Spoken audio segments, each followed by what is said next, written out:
lotados, tá? Lotados, já quase boa noite. Sou a professora Sheila.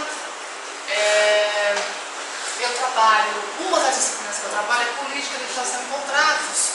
E aí nós temos uma proposta diferente, metodológica, que são a organização de alguns projetos, né? Então, o que seria uma disciplina essencialmente teórica ou baseada em conceitos, a gente pega alguns temas, né? E a gente elabora alguns projetos, né? Com os alunos. Na verdade, quem faz são os alunos, tá? Eles elaboram um trabalho de pesquisa, normalmente com estudo de caso ou não, e aí tornam-se também agentes protagonistas desse processo de construção de conhecimento. Então não fica só o professor no conceito teórico, a proposta é fazer que esses alunos, já no 10º semestre, desenvolvam projetos com estudo de casos e com pesquisa de campo. E tem dado super certo, né? A exemplo desses meninos, alunos que vão apresentar agora, o 10º Civil, Joel, Tomás e Vinícius. Ocupação do solo, um tema bastante importante, muito relevante para o pessoal da engenharia, sobretudo. E aí, fiquem à vontade, vocês estão em casa e vão apresentar o resultado da pesquisa de vocês. E só vocês podem falar da pesquisa de vocês, certo? Boa sorte. Boa noite a todos. Quero agradecer a presença de toda a oportunidade que a professora nos deu para poder apresentar. O professor Gil. E disse que nós somos os primeiros alunos a fazer esse tipo de apresentação, né? Como a professora já disse, além de nós três, o nosso grupo tem mais 3 pessoas, a gente até citou ali, que é o Thiago, o Valdinei e o Wesley. Eles não puderam vir por motivos profissionais, mas estamos aqui para poder representá-los. Nosso tema norteador de nossa apresentação seria a ocupação do solo. Ok? Passa para mim, por favor. Eu vou dar uma pincelada aqui desde o início de tudo, desde os primórdios. Aqui nós temos uma imagem do que teria sido a Mesopotâmia. Considerada o berço da humanidade, né? Ela é datada de mais de 4.000 anos antes de Cristo. E arquivos arqueológicos demonstram que centenas de milhares de pessoas ocuparam esse local. Norte plano também no México um pouco, aliás, bem mais à frente, pode deixar. Ela seria o local onde existe a cidade do México agora. Okay? Aqui essa imagem já demonstra que é uma área muito grande, povoada por mais de 300.000 pessoas e com toda a infraestrutura necessária para que eles conseguissem viver, de agricultura até a parte hídrica, enfim. Ela foi dominada pelos espanhóis em 1525, ou melhor, dizimada, né? Eu não digo dominada. Por que eu coloquei isso como embasamento? Ambas as imagens você percebe que é um local onde muitas pessoas viviam em conjunto. Isso é natural, pela evolução humana, o ser humano vive em conjunto. Okay? Uma aglomeração de pessoas em um local só, necessidade de organização. Tá? Passa, por favor. Aqui menciona alguns dos fatos que são os causadores dessa aglomeração. Foi colocado como sedentarismo do homem, apego à agricultura, ou seja, meio que naturalmente a população durante a evolução foi migrando para o lado de mais fácil acesso, que tenha mais qualidade. Seria solo fértil, seria também você próximo a rios e tal, para que eles possam viver com qualidade. Okay? Essa aglomeração, esse conjunto, essas cidades, pode deixar essas cidades precisa de uma coerência, precisa de uma divisão, precisa de uma organização para que ela cresça de forma que possa perdurar por muitos e muitos anos. Ok? Passa o outro gráfico, por favor. Aqui é um outro caso também que seria um gráfico que demonstra a migração da população rural para a população urbana. seriam o povo de residência zona rural, que migra, além de migrar o pessoal da zona rural, também tem um crescimento natural da população urbana. Então você percebe aqui a discrepância na zona rural que cai e a população urbana que cresce.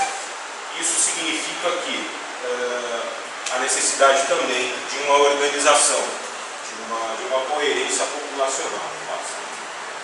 Okay? Isso gera um aumento da população dos grandes centros urbanos. Okay? Isso é necessário planejamento, necessidade de infraestrutura, água, luz, esgoto, etc. Serviços públicos, educação e saúde.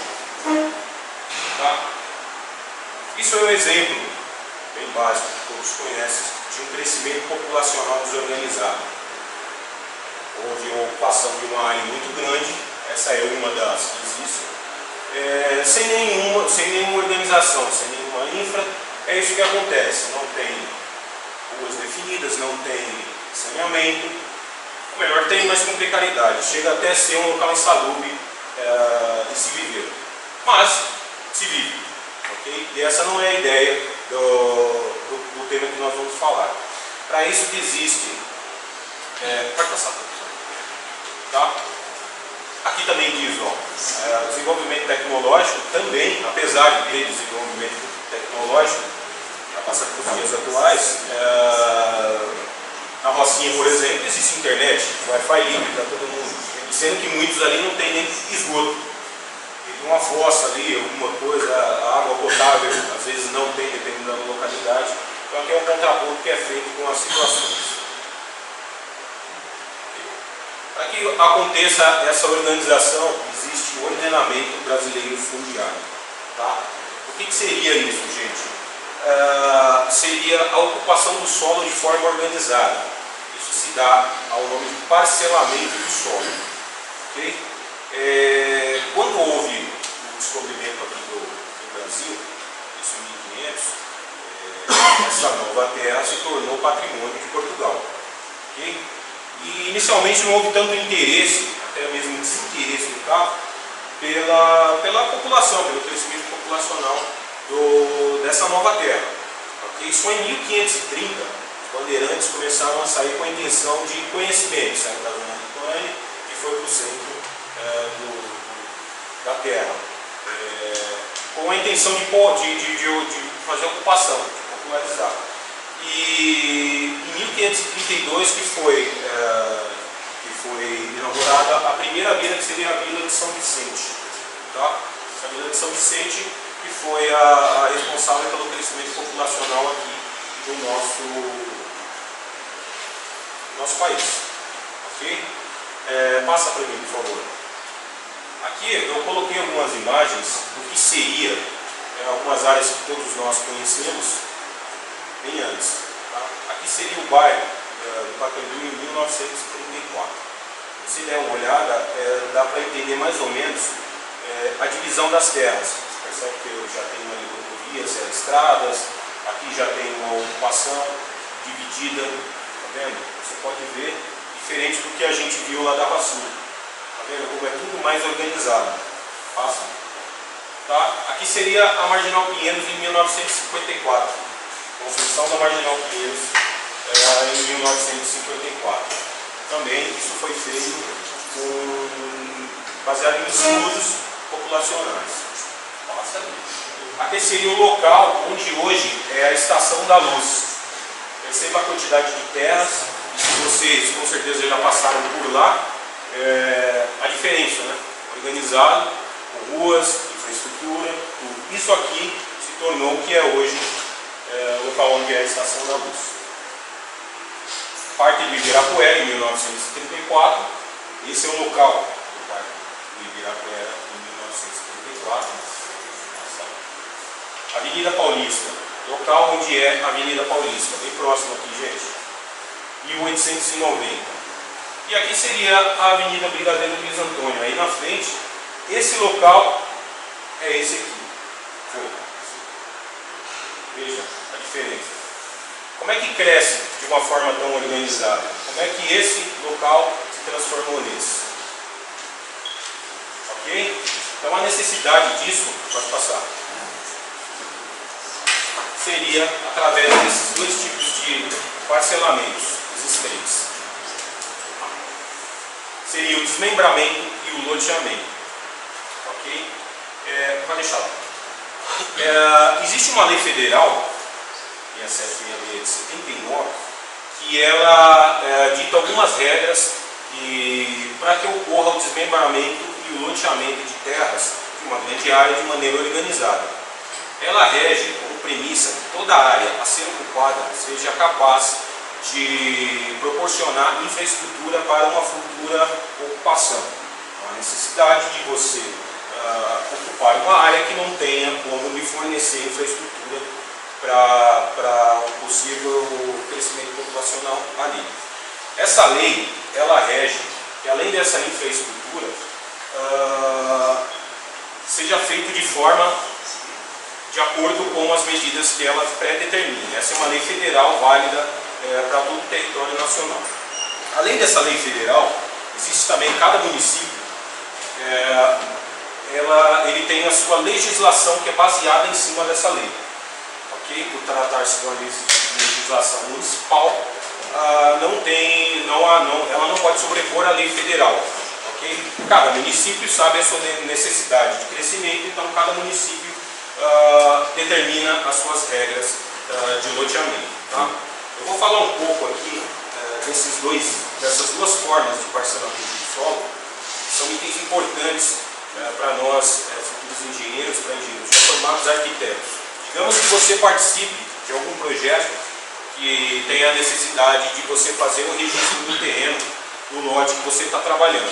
Ou você precisa dividir esse lote em diversas partes. É em cima dessa lei, em cima dessa legislação que você tem que trabalhar. Isso, apesar de parecer um pouco simples, ocasiona uma série de divergências por falta de conhecimento mesmo. Tá? Até mesmo existem casos que o profissional ele contrata empresa especializada para fazer esse trabalho. Ok? Se você não tiver ciência do que é feito, de como deve ser feito esse desmembramento, você pode ter problemas financeiros, perder tempo financeiro e projeto. Você vai lá, faz um projeto para o seu empreendimento e chega para registrar lá no órgão responsável do município e não é aceito, você tem que fazer isso de novo. Ok? A lei federal ela determina que um lote de terra ele tenha no mínimo 125 metros quadrados com 5 de frente. Isso é federal. Tá? Não pode ser menos que isso. E, além disso, tudo aquilo que eu já falei, a capacidade de fornecer infraestrutura básica. Ou seja, ele tem que ter a capacidade de fornecer rede de esgoto, iluminação pública, energia privada, ele tem que ter a capacidade de fornecer água potável, isso tudo que a gente tem. Ok? E o que seria o desmembramento? Desmembramento, digamos, que você tem um lote, uma parcela de terra, que você queira dividir. Certo? Esse seria o desmembramento, você pegar uma parcela de terra e dividir ela em diversas partes, respeitando essas características que a lei e a legislação do município determina. Okay? Loteamento. O loteamento é quando você pega um lote, uma parcela de terra muito grande que você tem na época, e divide em lotes. Qual que é a diferença dos dois? O desmembramento não há necessidade da criação de uma nova via pública. Ou seja, eu tenho uma parcela de terra que passa por uma via principal, eu divido ela em várias partes e eu ainda consigo ter acesso aos meus lotes definidos por essa via principal. Eu não preciso criar uma nova via principal. Agora, digamos que eu tenho essa mesma parcela de terra e eu divida ela com a necessidade de passar uma via ao meio para eu ter o acesso. Aí eu já tenho um loteamento, porque eu preciso criar uma via pública para poder ter acesso aos meus lotes. Okay? Vamos colocar aqui um exemplo de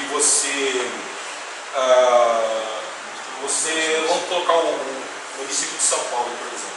Algumas áreas determinam e um lote tem até 300 metros quadrados. O federal determina que é 125. Ilustra na frente isso. Ilustra na frente. Vai, pode ir. Ok, aqui fala um pouco também da lei 6766. Então, assim, eles vão, eu estou dando um embasamento, eles vão falar um pouco mais, colocando os exemplos disso aí, tá? Saindo um pouco da esfera, pode passar, por favor. Isso aqui, ok, isso tudo eu já falei para vocês. Okay. Falando um pouquinho da esfera, saindo um pouco da esfera federal, a gente fala um pouco do município. Okay? Digamos que, vamos falar do município de São Paulo. Todo município acima de 20 mil habitantes necessita de um plano diretor. Tá? Essa legislação que eu mencionei no início, geralmente é o plano diretor de cada cidade, de cada município. Tá? Esse plano diretor determina o crescimento populacional organizado daquele local.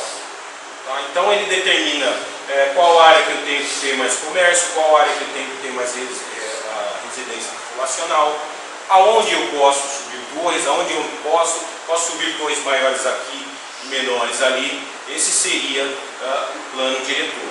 Okay? Ele tem como definição organizar o crescimento da cidade. Esse plano diretor ele é feito em conjunto com a população e o prefeito. Digamos que ocorre a necessidade de uma determinada área, localizada a necessidade de melhorar o transporte. O prefeito, em conjunto com o secretário de transportes e especialistas da área, fazem um plano diretor para poder melhorar o transporte daquela área, e a população também pode participar disso, tá certo? Então ocorrem audiências públicas, publicado no Diário Oficial, e ali eles vão pré-determinando junto com a população o que deve mudar, o que não deve mudar. Isso vai para a Câmara, aprovado pelos vereadores e volta para o prefeito para sancionar a lei. É assim que funciona. Esse plano diretor ele tem duração de 10 anos, mas eles determinam que seja necessário a cada 4 anos rever esse plano diretor. Ok? Até mesmo porque a cidade cresce. Eu preparei um vídeo, que é um pouco difícil de encontrar, falando do último crescimento, do último plano diretor que teve, que foi de 2015, que foi do Haddad. Ele é bem curtinho, tá? E ele dá uma ideia do que é isso que eu estou falando. Consegue colocar aí? Então é esse aqui. Vai aqui lá embaixo, isso. Vê se passa aqui, gente, que a gente testou.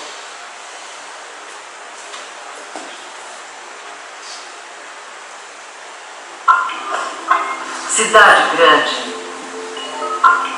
ou grande cidade? O que queremos ser? Cidade grande já somos, uma das 10 maiores do mundo. Grande cidade. Um título que depende de outras 2 palavras. Plano diretor. Mas não um plano diretor qualquer. Este plano diretor, resultado de engajamento e da participação democrática de mais de 25 mil pessoas ouvidas em centenas de audiências públicas. O plano que a população queria. Uma outra cidade, mais humana e mais moderna, vai surgir do plano diretor, baseado em 3 eixos principais de desenvolvimento social e econômico: moradia, mobilidade urbana e sustentabilidade. Moradia. Se São Paulo tem um novo plano diretor, tem também grande parte, seus 12 milhões de habitantes, vivendo na periferia ou em bairros muito afastados de seus locais de trabalho. A solução é a construção de edifícios e grandes conjuntos habitacionais verticais próximos às estações de trem, do metrô e dos corredores de ônibus. Este é o caminho para sanar o déficit habitacional da cidade, orientando o crescimento de São Paulo para áreas mais servidas pelo transporte público, estimulando que os empregos e o transporte público fiquem mais perto das pessoas. Mobilidade. Enquanto incentivava a participação da sociedade na elaboração do plano diretor, a Prefeitura tomava medidas urgentes para melhorar a mobilidade e diminuir o tempo que a população passava dentro dos ônibus. A primeira delas foi a ampliação das faixas exclusivas, que hoje contam centenas de quilômetros. Os passageiros agora passam bem menos tempo nos coletivos. Mas a Prefeitura sabia que isso era só o começo da transformação de São Paulo de cidade grande em grande cidade. Grandes cidades, como Nova York e Paris, além de priorizar o transporte público, introduziram as ciclovias em suas ruas e avenidas. Até 2015, São Paulo terá 400 quilômetros de ciclovias, promovendo o transporte sustentável. Sustentabilidade. O Plano Diretor de São Paulo promove o meio ambiente como nenhum outro plano jamais promoveu. Propõe medidas inovadoras que vão deixar a cidade mais humana, com mais calçadas, mais parques, mais praças, mais ciclovias, mais sustentável, mais verde. Literalmente, mais verde. Serão recuperadas as áreas rurais da cidade com novos e maiores cinturões agrícolas para o abastecimento de São Paulo. O plano diretor é ainda muito mais do que tudo isso. É um grande plano diretor, do tamanho de São Paulo, do tamanho das expectativas das mais de 25 mil pessoas que voluntariamente trouxeram sua contribuição para que esse seja o melhor plano diretor da história da cidade. O plano que vai transformar São Paulo numa cidade mais moderna, mais humana. Para saber mais, acesse gestãourbana.prefeitura.sp.gov.br. Prefeitura de São Paulo. É isso aí. Acho que esse vídeo dá para entender a importância disso aí. Apesar de gerar controvérsias, mas é assim que funciona. Agora o Vinícius ele vai aprofundar um pouco mais o que eu falei para vocês. Ok? Desce lá. Fechou. Uma pergunta. Tem diferença de desmembramento e desdobro? Desmembramento e desdobro? O desmembramento de uma área e o desdobro de uma área. É o inverso, né? É o inverso. É o inverso. Exatamente. Você desmembra, você desmembra e você depois transforma em uma só. Desmembramento é uma subdivisão e o desdobro uma divisão. Exatamente. É isso aí. Obrigado. Eu vou falar mais pra frente sobre as diferenças entre desmembramento e desdobro e também do loteamento, condomínios, certo? O que mais são? O pessoal técnico consegue ver comigo aqui ou... Sim. Fica desse lado aqui. Então, aí mesmo, falar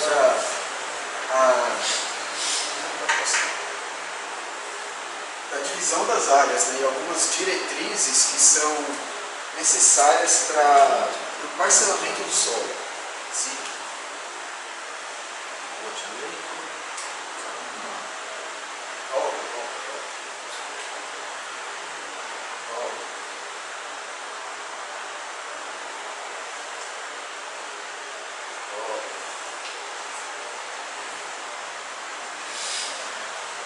Aí. Então, para o loteamento, para a realização do loteamento, né, a gente tem que seguir alguns passos, né? Primeiramente, fazer uma análise completa da ação jurídica e econômica dos proprietários e também da área, para ver se não tem nenhum problema judicial ou a área está hipotecada, né, por alguma dívida, certo? Levantar aspectos ambientais que possam ter a necessidade das licenças e aprovações e, se a gleba ela estiver numa área rural, né, tem que entrar em contato com o INCRA, que é Instituto Nacional de Organização, não lembro ao certo, né? E para que a gleba ela deixe de recolher o ITR, que é o Imposto Territorial Rural, certo? E passe para a prefeitura para passar a recolher o IPTU, que é o Imposto Predial e Territorial Urbano. Aí depois desse processo mais burocrático, vem outro processo burocrático, a elaboração dos projetos, né? Aqui são alguns modelos de malhas topográficas, né, com a divisão das glebas, das quadras com as vias de circulação em relação às curvas de nível. A gleba, o que ela é? É um pedaço de terra, né, original, que não passou por nenhum desmembramento ou nenhum loteamento. As quadras elas são resultantes do loteamento, né? Quando são delimitadas as vias de circulação dentro do loteamento, elas acabam sendo delimitadas as quadras, ou o que a gente conhece como quarteirão, certo? São as quadras. E elas podem continuar em vias adjacentes à gleba, ou podem ter como limitação o espaçamento da gleba original. O lote, né? O lote é a parcela do terreno que contém uma quadra, certo? Então a quadra é subdividida em várias partes, respeitando no mínimo 125 metros quadrados da lei federal. Ou, se tiver alguma legislação mais específica do município que exija uma metragem quadrada maior. Então, isso que é o loteamento, certo? É a subdivisão das glebas e dos lotes destinado à edificação e a criação de novas vias de circulação intermediárias, né, de logradouros públicos ou uma prolongação, um prolongamento, uma ampliação das vias já existentes. Aqui é um exemplo de um loteamento, certo? Com as vias de circulação, as quadras, com os lotes delimitados, né, divididos. Aqui também é um outro, né? O projeto do loteamento, ele tem que, as ruas, ela tem que constar a hierarquia, né? O que é chamado de hierarquia? É determinar se é uma rua, se é uma avenida, uma rodovia, uma autoestrada, enfim, isso é a hierarquia, que nem está aqui, certo? Cada quadra tem uma característica, uma denominação, no caso aqui foi utilizado em letras, e cada lote também tem uma numeração com as respectivas metragens quadradas que não dá para ver aqui.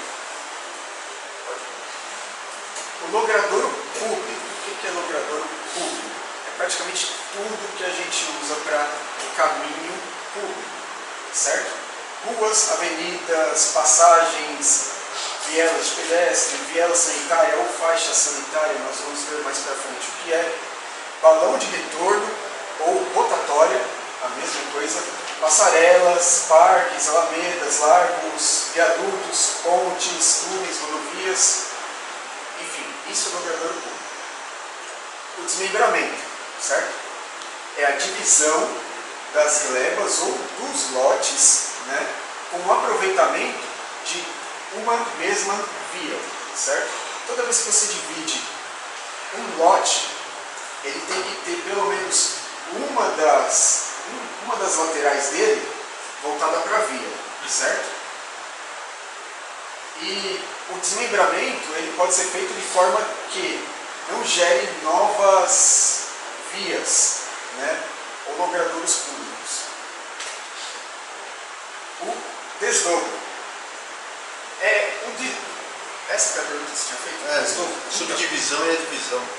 Porque a subdivisão do desmembramento não é para edificações e a desdobro é. O desdobro ele é a parte documental. É básica, né? É a parte documental que você entra na prefeitura com o processo de desdobro para fazer a separação de determinado lote, né? De um único lote para 2 lotes ou de uma única gleba para 2 glebas. O sistema viário são as vias, interconexões, tudo que serve para a circulação de veículos e pedestres. O remembramento também é possível fazer, né? De glebas para gerar uma gleba maior ou de lotes, né? Como no caso aqui, o exemplo, né? Eu tenho lote B, lote A, eu fiz um remembramento e gerei um novo lote, um lote C, né? Com a soma da área dos 2 lotes. Faixa não edificável, ou como se encontra na legislação, non edificante. Pronunciei correto, professor? Perfeito. Beleza. Latim. Então, como a própria legislação diz, né, é uma limitação, ela não retira a propriedade nem impede que o dono da terra utilize em qualquer outro fim, desde que não seja para construção, certo? Aqui é um espaçamentozinho de 15 metros que tem que ser mantido, salvo legislações específicas, né, que determinem um tamanho maior, um espaçamento maior, certo? De rodovias, né, da faixa de domínio das rodovias, certo? Então, ela tem o quê? A finalidade de proibir a construção de qualquer natureza numa faixa de reserva de 15 metros adjacente a cada lado da faixa de domínio da rodovia, certo? E o poder público ele pode utilizar essa faixa não edificável para instalação de equipamentos urbanos ou para implantação de dutos de gás, de óleo, cabos telefônicos, enfim, infraestrutura em geral, certo? Caso o proprietário não atenda esse recuo de 15 metros, certo? Ele vai sofrer, ou pode sofrer, né, dependendo da necessidade, uma ação judicial de natureza demolitória. Se construir dentro desse trecho de 15 metros, a edificação pode ser demolida, né, através da autorização judicial. E a prefeitura que autorizar isso, né, ela também é responsabilizada como litisconsorte, que é um coautor da ilegalidade, certo? Então, a gente tem essa questão jurídica da faixa não edificável, dessa questão da faixa não edificável. Mas, para construções que forem realizadas na faixa não edificável antes da vigência da lei 6766 de 79, antes de 1979, ou antes da construção de uma nova estrada, né, ela não vai ser simplesmente demolida. Dependendo da necessidade do poder público, se precisar daquela área para qualquer tipo de implantação, certo? Ela vai indenizar, o poder público vai indenizar o proprietário do terreno, daquele lote, por conta da construção ter sido feita antes da vigência da lei, certo? Agora, para o proprietário que fez após a vigência da lei, não tem indenização nenhuma, porque é uma construção ilegal. Bem, como a gente já disse, o Joel já disse também, cada município ele tem uma legislação específica para o parcelamento do solo, né? Todos eles partem dos preceitos da Lei Federal, da 6.766 e 79. Né? As leis do município não podem ir de encontro à Lei Federal, né? Contra a Lei Federal. Elas têm que seguir as leis federais. Elas podem ser mais rígidas, menos não. Bem, aí vamos falar algumas diretrizes aí para a questão do loteamento, né? Para a elaboração do projeto de loteamento, né, tem que solicitar à prefeitura do município ou ao Distrito Federal, se for o caso, né, para definir aí o uso do solo, do sistema viário, dos espaços que tem que deixar livres para as áreas reservadas para equipamento, para instalação de equipamento urbano, equipamento comunitário, né, só equipamento urbano. O que é equipamento urbano? São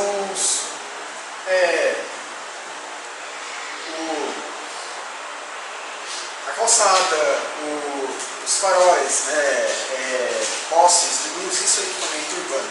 Equipamento comunitário são prédios, né, são edifícios públicos, bibliotecas, escolas, todo tipo de prédio público, as unidades de saúde, são equipamentos comunitários.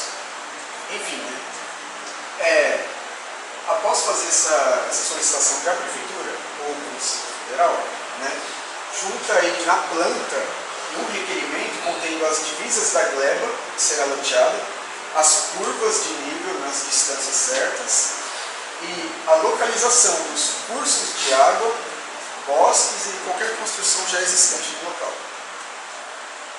Os desenhos devem conter a subdivisão das quadras e os lotes, né, com as dimensões, a numeração, a identificação dos lotes, o sistema de vias com a hierarquia, ruas, avenidas e estradas, as dimensões lineares, ângulos, pontos de tangência das vias, né, os perfis longitudinais e transversais de todas as vias de circulação e praças,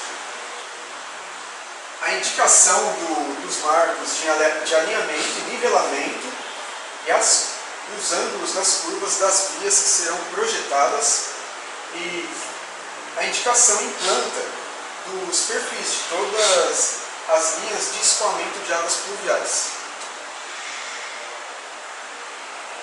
Casos assim que não será permitido o parcelamento de solo, né?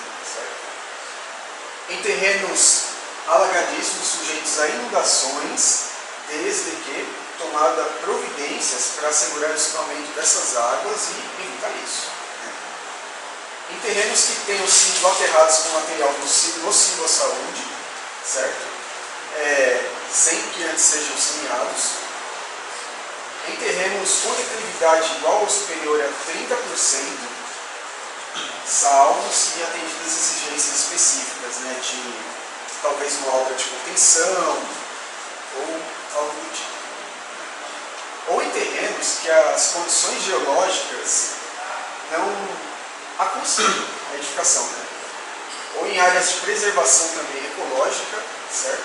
E em locais de poluição intensa, né? Onde não seja suportável.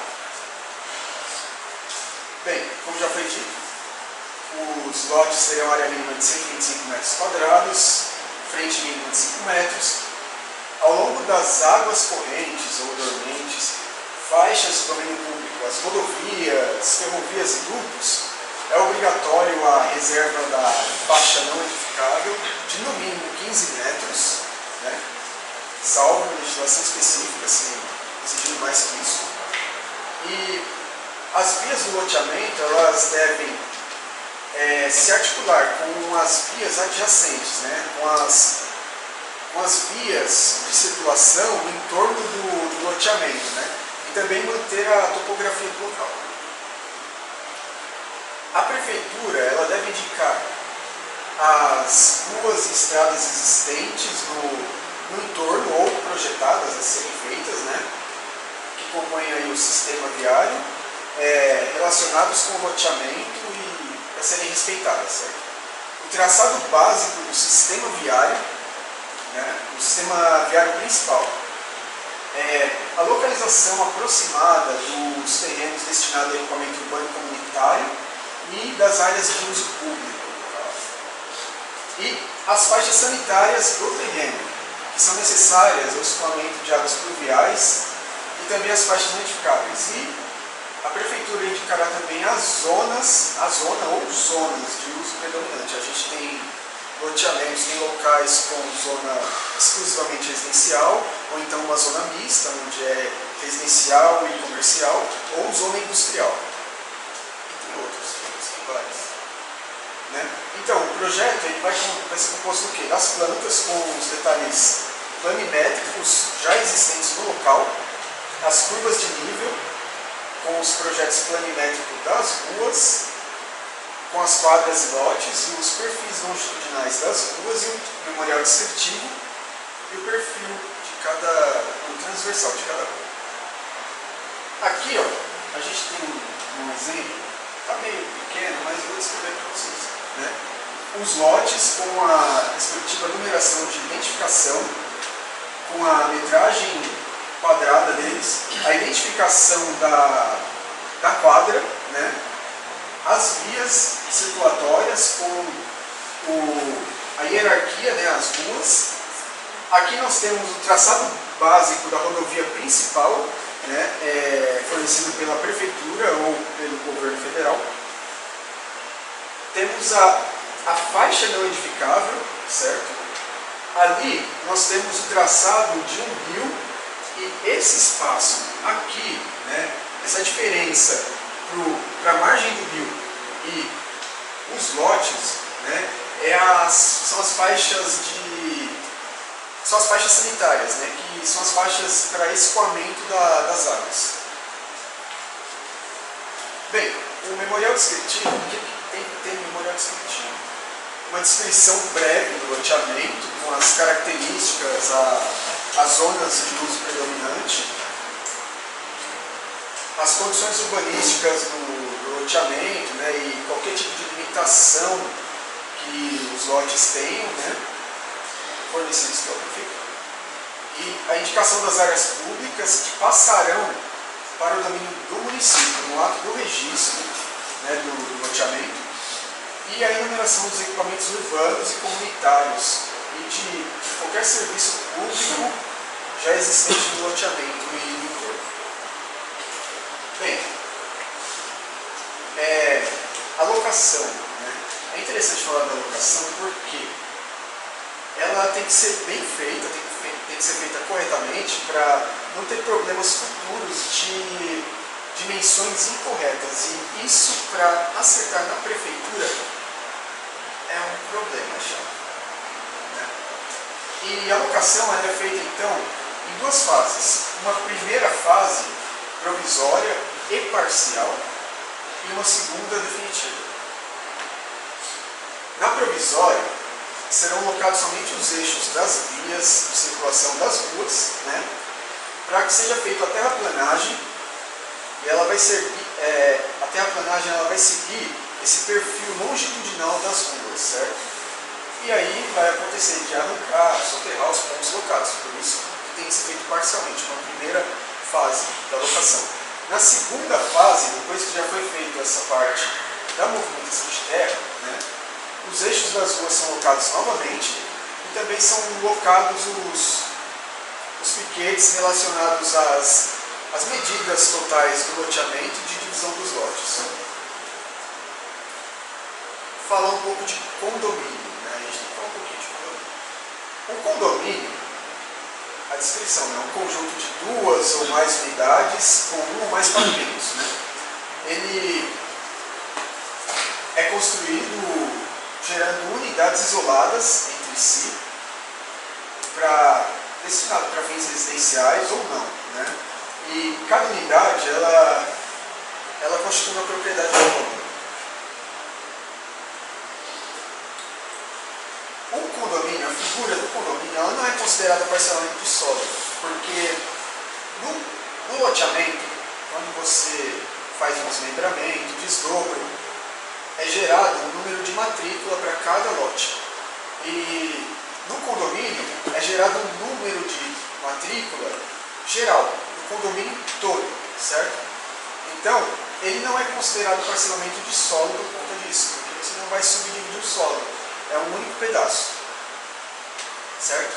E os condôminos, eles são proprietários do imóvel, mas com direito a uma fração ideal do condomínio, né? E o condomínio ele tem uma área comum também, né, igual ao loteamento, igual a todos os loteamentos.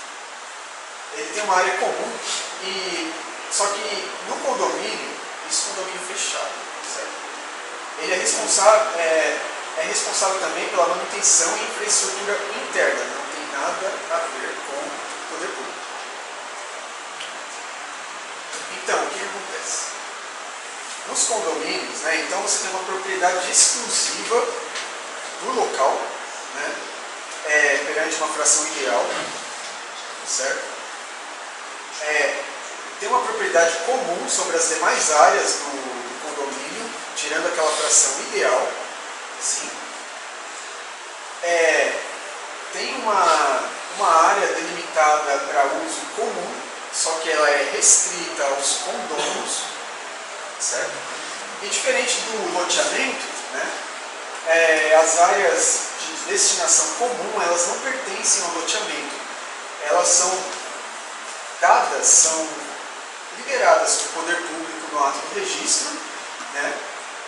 E elas são de uso público, elas viram áreas de uso público, essas áreas comuns nos loteamentos. Bem, matrícula e registro. O que é a matrícula? A matrícula é um número gerado no cartório de registro de imóveis. Cada cartório é responsável por uma zona do município, certo? E ela é um retrato do imóvel no livro do cartório, né? Ela individualiza o imóvel, identifica pela localização e dá uma descrição de como está a situação atual do imóvel, certo? O registro, ele é só um documento que declara quem é o verdadeiro proprietário do imóvel, certo? E quando essa propriedade está sendo transmitida, está sendo passada de uma pessoa para outra, né? É tudo registrado no número da matrícula no cartório, certo? Toda vez que tem um registro uma escritura, né, de compra e venda ou de hipoteca do imóvel, é registrado na matrícula referente ao imóvel no cartório, certo?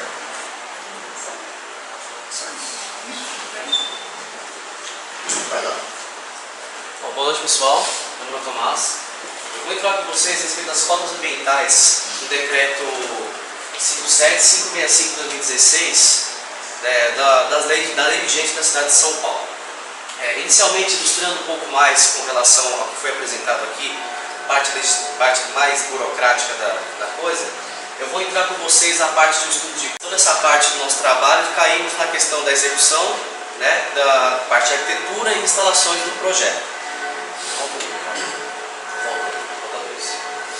Inicialmente, desde o ano 2016, temos um mapa da cidade de São Paulo, onde mostra o perímetro ambiental da cidade. Temos aqui a legenda que vai do mais crítico ao menos crítico com relação à cota ambiental da região de São Paulo. Naquele ponto azul está alocada onde vai ser a futura loja Swift da JBS, e por conta da legenda que nós podemos ver, o PA1, que significa uma zona ambiental mais crítica. Então, com essa zona ambiental mais crítica, a gente já pode ter a noção que o nosso projeto vai se restringir muito mais na questão ambiental. Então, teremos que tomar bastante cuidado, principalmente com relação ao que a lei nos possibilita fazer. Pode passar. Bom, baseado no artigo 76 da lei de zoneamento, terrenos com área superior a 500 metros quadrados deverão ter a cota ambiental, né?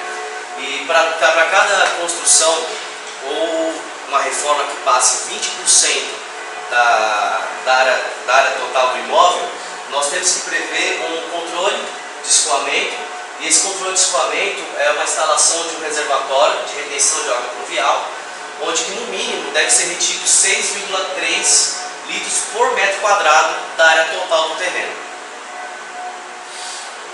Né?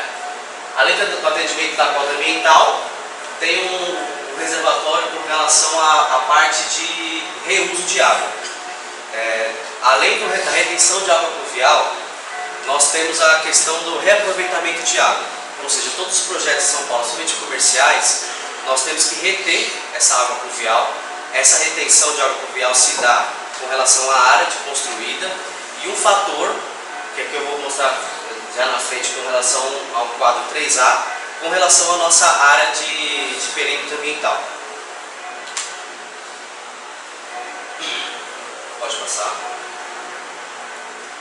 Bom, nos processos de licenciamento de edificações novas e reformas, né, a área construída superior a 20% exige a pontuação mínima, que é em função da localização do lote, conforme o mapa 3A. Pode passar.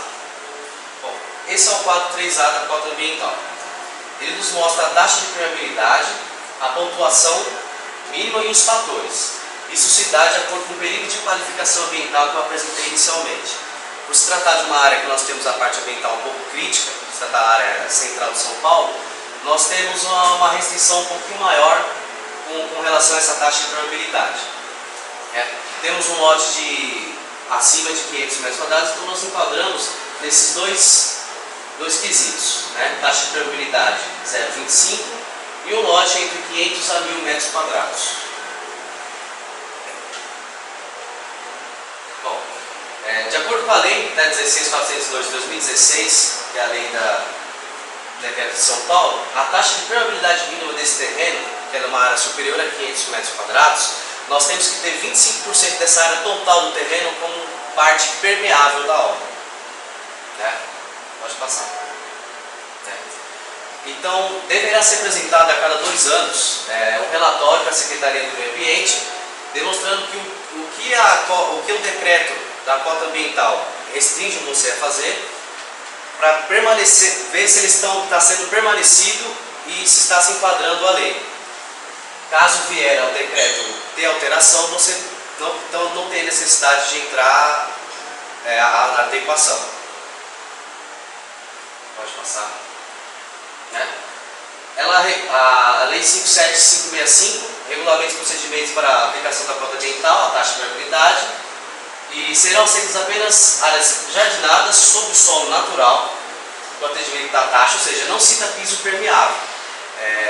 Então tem a diferença. Nós que trabalhamos em obra, alguns que têm experiência de obra, nós temos alguns pisos intertravados que são pisos drenantes. Aquele piso para efeito de lei, ele não entra na questão da taxa permeável. Ou seja, você precisa ter necessidade de solo, gramado. Bom, aqui é um exemplo desse projeto, né, que vai ser na Relíquia Casa Verde. Essa vai ser uma loja da Swift. Nesse caso aqui, vai ter um desmembramento de lote, por conta de ser um lote grande. Aqui eu estou indicando para vocês a parte de cobertura, onde eu faço a captação da água pluvial. Essa captação se dá pela cobertura e temos as tomadas de água pluvial. Pode passar. Onde nós fazemos o encaminhamento dessa água pluvial, e essa água pluvial cai nas caixas de retenção, como eu havia falado inicialmente. Foi previsto um reservatório de retenção de água pluvial. Esse reservatório de água pluvial, de acordo com a lei, teve a necessidade de ser calculado e segurado, no caso, armazenado 10 metros cúbicos de água. Né? Ele foi localizado nessa parte. Ao lado nós temos a cisterna, que é um reservatório para reuso da água. Esse reservatório, por conta do cálculo também da taxa, teve um reaproveitamento de água de 5.750 litros. Ou seja, mesmo que não tenha necessidade, que você não vá utilizar essa água, por lei, obrigatoriamente você tem que ter essa cisterna com o armazenamento de água de reuso. Essa água de reuso pode ser utilizada para diversos fins, desde a irrigação de uma área permeável à utilização de descargas de banheiro. Pode passar. Aqui é um exemplo de como é essa cisterna. Essa cisterna é enterrada. Né? Nós tivemos bastante problema com relação à área, porque por conta da área permeável ser um pouco grande e a área da locação dessa obra ser numa taxa crítica do PA, né, da cota de perímetro ambiental, nós tivemos que ter alguns cuidados com relação a não ocupar muito a área permeável, que a parte da arquitetura já havia planejado. Projetamos então uma cisterna de concreto armado, né? Ela é enterrada, como todo tipo de cisterna, né? Entramos com a rede de águas pluviais, uma bomba submersível, centrífuga para o recalque da água, uma extravasão caso supere os 10 mil litros de água de retenção, ou seja, se caso o reservatório atender os 10 mil litros que é de lei, a extravasão vai ter um canal direto para a sarjeta e essa água pode ser despejada. Então, até um certo período, que é de 2 horas, essa água tem que permanecer reservada dentro desse reservatório. Pode passar. Aqui também um detalhe esquemático da cisterna. Essa cisterna também é enterrada. Né? Ambos também, pelo artigo, determina que deve ter uma tampa de inspeção para acesso e manutenção dessas duas cisternas. Foi previsto também uma caixa de concreto anteriormente para fazer, se caso vier a cair algum resíduo sólido, para evitar prejudicar o sistema da cisterna. E na parte superior uma extravasão, se caso chegar ao limite, essa extravasão vai ter acesso até o reservatório de retenção de água pluvial, que depois vai ser direcionado à rua.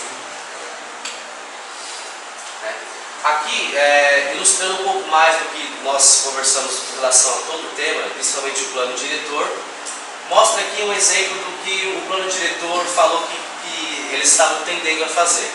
Né? Então tem uma legenda para vocês aqui, que é a tendência para ter um crescimento ordenado e obedecendo todas as restrições ambientais. Temos a edificação, piso impermeável, área jardinável sobre solo permeável, área jardinável sobre laje, piso semi com vegetação, cobertura verde, reservatório de retenção e árvores. Esse é só um exemplo para ilustrar um pouco mais do projeto e do que nós apresentamos para vocês hoje. Bibliografia, então é isso, pessoal. Agradeço a vocês a atenção. Nosso tempo é um pouco curto, né? Eu quero conhecer um pouco mais da parte técnica, mas nosso tempo é um pouquinho curto. Agradeço. Eu agradeço obrigado. também a atenção, em especial ao professor Vivo pela oportunidade de confiança. Espero que possamos aí ampliar, né?